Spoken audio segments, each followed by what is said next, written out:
പുണ്യ ഒരു രക്ഷയില്ലായിരുന്നു, ഭയങ്കര ഫീലായിരുന്നു. എന്നിരുന്നാലും ഞാൻ നേരത്തെ പറഞ്ഞു നിർത്തിയൊരു കാര്യമുണ്ട്. പുണ്യക്കൊരു കാര്യം നമ്മളോട് എല്ലാവരോടായിട്ട് ഷെയർ ചെയ്യണമെന്ന് പറഞ്ഞിട്ടുണ്ടായിരുന്നു. ആ കാര്യം തന്നെയാണ് ഭാവനയോടെ വന്നപ്പോൾ മെൻഷൻ ചെയ്തത്. പുണ്യയുടെ ഒരു റൈറ്റപ്പ് കണ്ടിട്ട് അത് വായിച്ചിട്ടാണ് ഭാവനയ്ക്ക് നമ്മുടെ ഷോയിൽ വന്ന് എല്ലാവരും കാണുന്ന കൂട്ടത്തിൽ പുണ്യെ കുറച്ചധികം പുണ്യ എന്ന് കാണണമെന്നും പുണ്യയോട് സംസാരിക്കണമെന്നൊക്കെ തോന്നിയത്. ഭാവന ഇപ്പോൾ റൈറ്റപ്പിനെ പറ്റി പറഞ്ഞപ്പോഴാണ് ഞങ്ങൾക്ക് എല്ലാവർക്കും അതെന്താണ് എന്ന് അറിയാനുള്ളൊരാഗ്രഹം കൊണ്ടാണ്. എന്താണ്? എൻ്റെ പേര് പുണ്യ പ്രദീപ് എന്നാണ്. എൻ്റെ അച്ഛൻ വികാഷ് കൃഷ്ണ. അപ്പം നിങ്ങളെല്ലാവരും വിചാരിക്കുന്നുണ്ടോ അതെന്താ എങ്ങനെയാണ്? അത് പ്രദീപ് എന്ന് പറയുന്ന ആൾ 2002 മരിച്ചു. അദ്ദേഹത്തിന് ഹാർട്ട് അറ്റാക്ക് ആയിരുന്നു.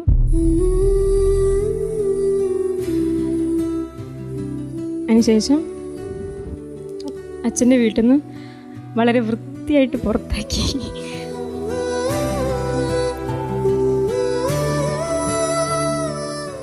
അപ്പം ഞാനും അമ്മയും ചേച്ചിയാണ്. ഞങ്ങൾ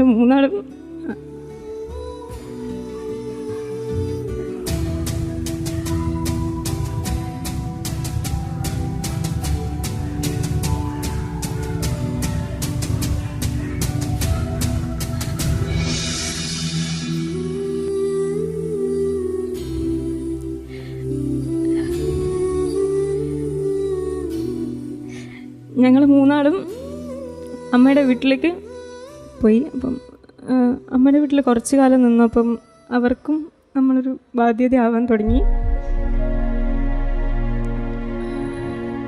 ഇവിടുന്ന് വീട്ടിലുള്ള ഒരാൾ എന്നോട് പറഞ്ഞു, അച്ഛൻ്റെ വീട്ടിൽ നിന്ന് പുറത്താക്കിയ പോലെ ഇവിടുന്ന് അങ്ങനെ പറഞ്ഞു. അപ്പം ഞാനത് അമ്മയോട് അങ്ങനെ പോയി, ഞാൻ ചെറിയ ആണല്ലോ, അപ്പം ഞാൻ അങ്ങനെ പോയി അമ്മയോട് പറഞ്ഞു. അപ്പം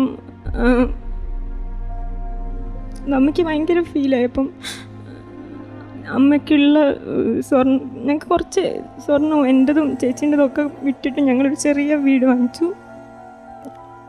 ഞങ്ങൾ മൂന്നാളും പിന്നെ അമ്മയുടെ അമ്മ വരുമായിരുന്നു. അപ്പം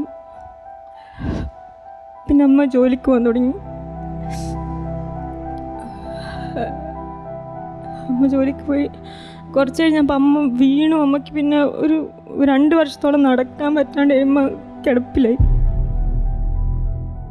അപ്പോൾ അതിൻ്റെ ഇടയ്ക്ക് ഞാൻ പാട്ട് പഠിക്കുന്നത് എങ്ങനെയാണെന്ന് വെച്ചാൽ, എനിക്കൊരു 5 വയസ്സുണ്ടാകുന്ന സമയത്ത് എൻ്റെ വീടിൻ്റെ അടുത്തൊരു ചേച്ചി പാട്ട് പഠിക്കുന്നുണ്ടായിരുന്നു. അപ്പം ആ ചേച്ചിക്ക് അറിയാം ഞാൻ അത്യാവശ്യം പാടുന്നു. അപ്പോൾ അവരെ ചേച്ചിക്ക് വേണ്ടി പഠിപ്പിക്കാൻ വരുന്ന സാറ് ആ വീട്ടിൽ വരുമ്പം എന്നെ അവിടെ ഇരുത്തും. അങ്ങനെയാണ് ഞാൻ ആദ്യമായിട്ട് പാട്ട് പഠിക്കാൻ തുടങ്ങിയത്.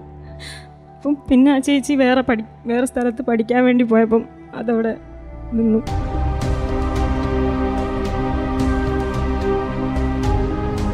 പിന്നെ അമ്മയ്ക്ക് ഭയങ്കര ആഗ്രഹമായിരുന്നു എന്നെ പാട്ട് പഠിപ്പിക്കണം. അങ്ങനെ ടൗണിൽ ഒരു സാറിൻ്റെ അടുത്ത് പാട്ട് പഠിപ്പിക്കാൻ വേണ്ടിയിട്ട്.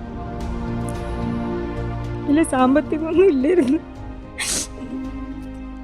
അപ്പം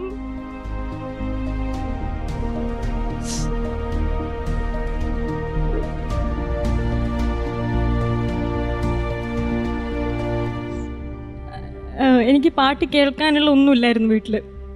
അപ്പം അമ്മയ്ക്ക് ബാക്കിയുള്ളത് ഇത് അമ്മയുടെ താലിയും പിന്നെ ഒരു വളയും മാത്രം. ആ വള വിറ്റിട്ടാണ് അമ്മയ്ക്ക് പാട്ട് കേൾക്കാൻ വേണ്ടിയിട്ട് പണ്ടത്തെ VLC മീഡിയ പ്ലെയർ അത് വാങ്ങിച്ചത്.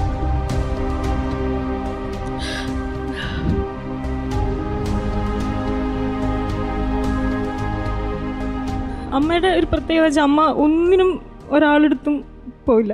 ഇപ്പം നമുക്ക് കഴിക്കാൻ ഭക്ഷണം രാത്രി ഇപ്പോൾ എനിക്കും ചേച്ചിക്കും കഴിക്കാനുള്ള ഭക്ഷണം ഉള്ളെങ്കിൽ അത് ഞങ്ങൾ രണ്ടാളും കഴിച്ചിട്ട് അമ്മ പട്ടിണി എടുക്കും.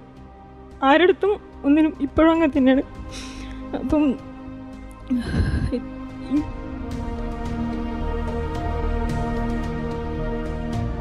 പിന്നെ ഒരുപാട് സ്ട്രഗിൾ ചെയ്താൽ മാത്രമേ നമുക്ക് എന്തെങ്കിലും ആവാൻ പറ്റുള്ളൂ. അതിനിടയിൽ നമ്മളെ തകർക്കാൻ ഒരുപാട് പേരുണ്ടാവും. ഇനിയിപ്പോൾ നമ്മൾ കുറച്ച് ലെവലിൽ എത്തിയാലും നമ്മളെ തകർക്കാൻ ആളുണ്ടാവും. നമ്മളൊരു ലെവലിൽ എത്തിക്കഴിഞ്ഞാലും നമുക്ക് ഒരുപാട് ശത്രുക്കൾ ഉണ്ടാവും. പക്ഷെ അതൊക്കെ തരണം ചെയ്യുമ്പോഴാണ് നമ്മൾ ലൈഫിൽ വിജയിക്കുന്നത്. മോള് പറഞ്ഞില്ലേ 4 വയസ്സിൽ ഫാദർ മരിച്ച ആളാണ് ഞാൻ.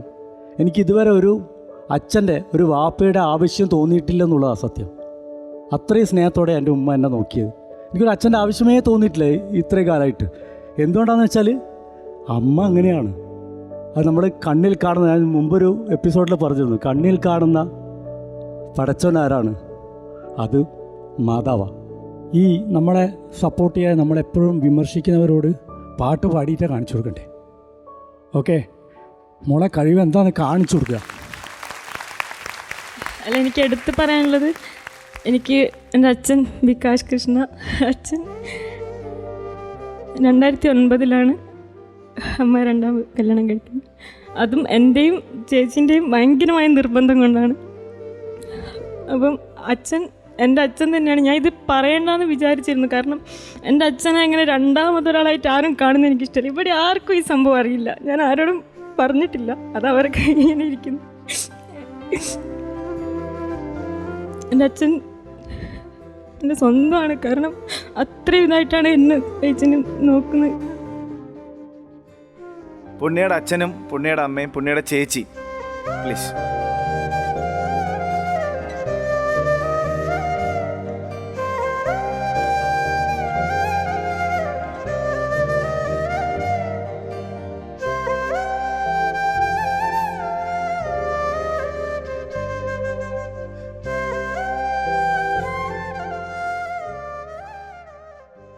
എനിക്ക് എന്താ പറയേണ്ടതെന്ന് അറിയില്ല പുണ്യ, കാരണം എനിക്ക് 3 വർഷം മുമ്പാണ് എൻ്റെ അച്ഛൻ നഷ്ടപ്പെട്ടത്. അതുകൊണ്ട് എനിക്ക് ആ ഒരു പെയിൻ മനസ്സിലാവും. ഇതേ അവസ്ഥ തന്നെയാണ് പുണ്യ. കാര്യം വളരെ ചെറുതിലെ ഈ പറഞ്ഞ പോലെ തന്നെയാണ്. 9ാം ക്ലാസ്സിലാണ് എൻ്റെ അച്ഛനും മരിക്കുന്നത്. അപ്പൻ്റെ അമ്മയുടെയും ഇൻ്റർ കാസ്റ്റ് മാരേജ് ആയതുകൊണ്ട് സെയിം അപ്പൻ്റെ വീട്ടിൽ കയറാൻ പറ്റത്തില്ല. അപ്പം അമ്മയുടെ വീട്ടിലാണ്. ഞാൻ നേരത്തെ ഓൾറെഡി പറഞ്ഞ കഥയാണ്. അമ്മ എൻ്റെ അടുത്തുനിന്ന് പോവും, നമുക്ക് വേണ്ടി കഷ്ടപ്പെടുക, ആരെങ്കിലും ഒരാളുണ്ടാവും. ഈ പറഞ്ഞ ഈ വലിയൊരു മനുഷ്യൻ എന്നാൽ ദൈവം നമുക്ക് ഒരുപാട് സ്ട്രഗിൾ തരുമ്പോൾ ആരെങ്കിലും ഒരാളുണ്ടാവും നമ്മളെങ്ങനെ ചേർത്ത് പിടിക്കും.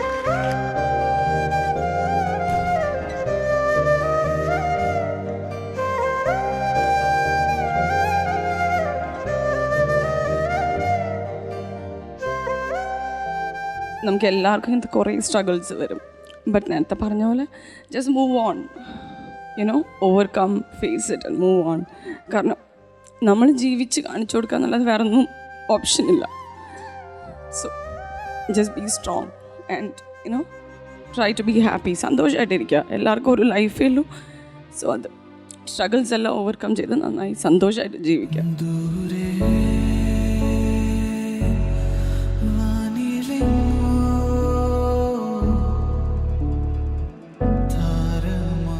ഞാൻ എനിക്കെന്തെങ്കിലും ആകുന്നതിന് മുന്നേ ഇവള് ഒന്ന് എന്താ പറയുക, ഒരു പാട്ടുകാരിയാണെന്ന് എൻ്റെ ഏറ്റവും വലിയൊരു ആഗ്രഹമാണ്.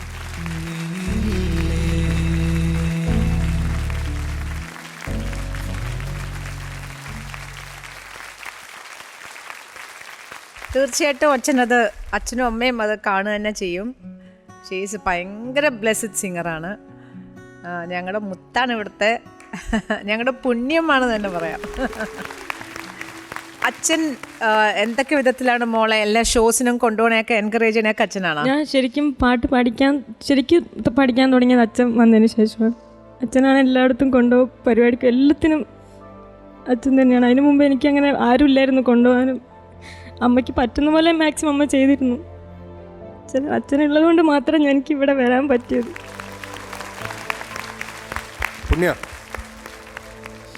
Punya and your family, you deserve a standing ovation.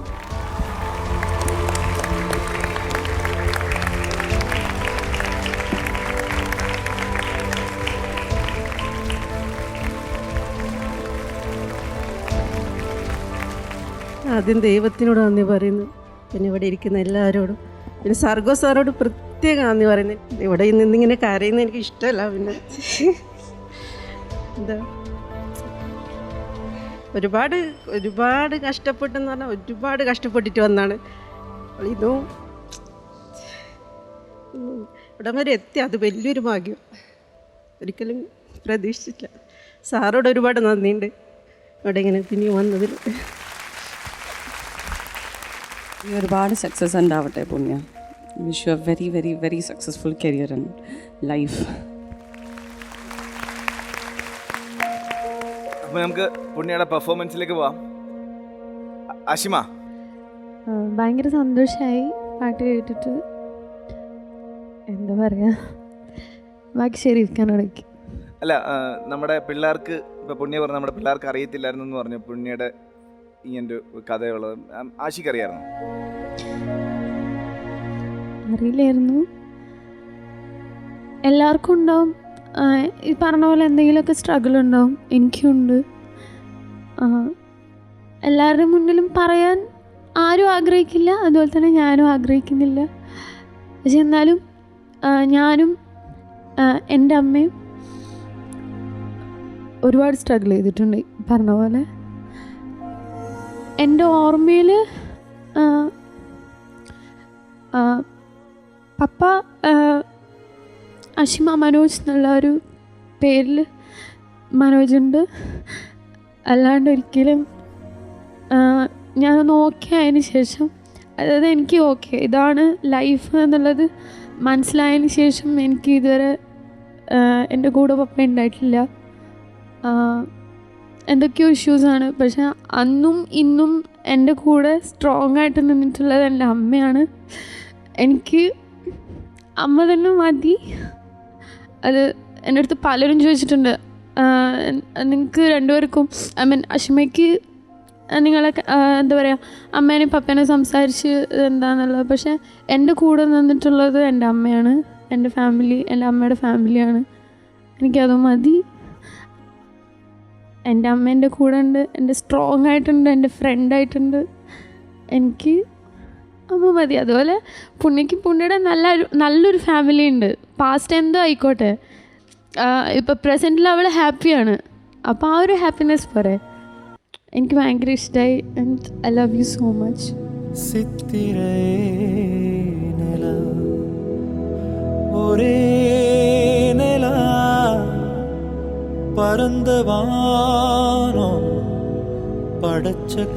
പുണ്യയുടെ ജീവിതം എന്ന് പറഞ്ഞത് പുണ്യമുള്ള ജീവിതമാണ്. അത് പുണ്യയുടെ പുണ്യമാണ് ഇത്.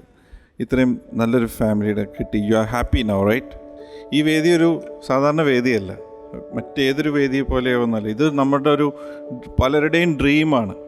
ഒരുപാട് ആർട്ടിസ്റ്റുകളുടെ, ഇവിടെ വരാൻ പറ്റാതെ പോയ ഒരുപാട് ആർട്ടിസ്റ്റുകളുടെ, ഒരുപാട് മൺമറഞ്ഞു പോയവരുടെ പാട്ടുകാരിയാവണമെന്നൊക്കെ ആഗ്രഹിച്ച്, അല്ലെങ്കിൽ അറ്റ്ലീസ്റ്റ് ഒരു മ്യൂസീഷ്യനായിട്ട് ജീവിക്കണമെന്ന് ആഗ്രഹിച്ചവർക്ക് കിട്ടാതെ പോയ, മൺമറഞ്ഞു പോയ ഒരുപാട് പേരുടെ പ്രതിനിധികളാണ് നമ്മളെല്ലാവരും.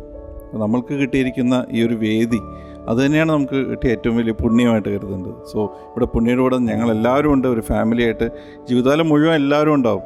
നമ്മളൊന്നും എവിടെയും പോയില്ല. നമ്മൾക്ക് ഈ ഫാമിലി എപ്പോഴും പുണ്യയുടെ, ഇപ്പോൾ പുണ്യം എന്ന് പറയുന്നത് നമ്മുടെ മനസ്സിൽ അല്ലെങ്കിൽ നമ്മളുടെ കൂടെപ്പിറപ്പിനെ പോലൊരു വ്യക്തിയാണ്. അപ്പോൾ പുണ്യയുടെ family also we all respect the moment now.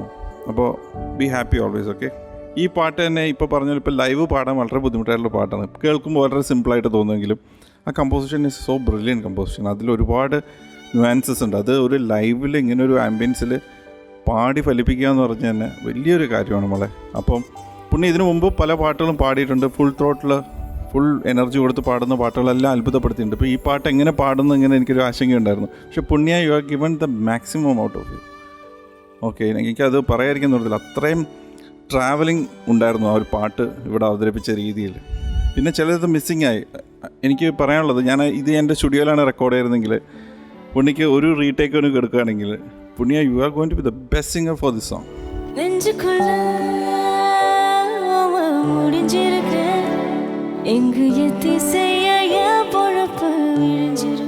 നമുക്ക് തന്നത് ഒരു എക്സ്പീരിയൻസ് ആണ്, ജസ്റ്റ് ഒരു പാട്ടല്ല. ഒരു കമ്പൈൻഡ് ആയിട്ടുള്ള ഒരു ഭയങ്കരമായ ഒരു അറ്റ്മോസ്ഫിയർ മോളിവിടെ ക്രിയേറ്റ് ചെയ്തു. ഓഫ് കോഴ്സ് പല്ലവിയിൽ ഒരു കുഞ്ഞു പ്രശ്നം ഉണ്ടായിട്ടുണ്ട്. പിന്നെ അവിടെ ഇവിടെയൊക്കെ ആയിട്ട് ചെറിയ 1-2 സ്ലിപ്പുകളും സംഭവിച്ചിട്ടുണ്ട്. പക്ഷേ ഓവറോൾ നോക്കുമ്പോൾ ഇറ്റ് വാസ് മാജിക്കൽ.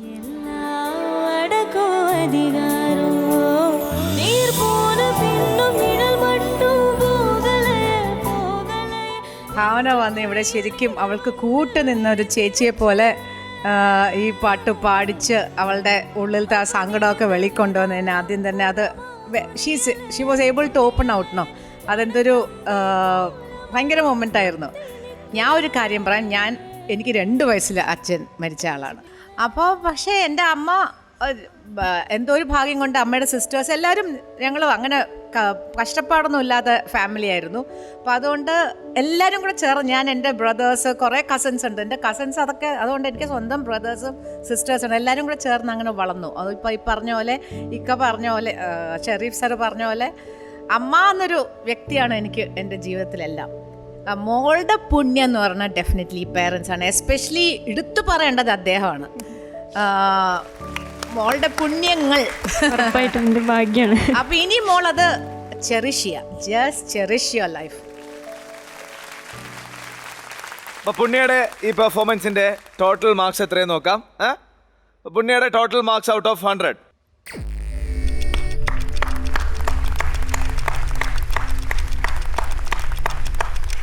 കറക്റ്റ് 97.5. പുണ്യയുടെ ഈ പെർഫോമൻസ് അവസാനിക്കുമ്പോൾ 97.6% പുണ്യ 5ാം സ്ഥാനത്ത് തന്നെ തുടരുകയാണ്.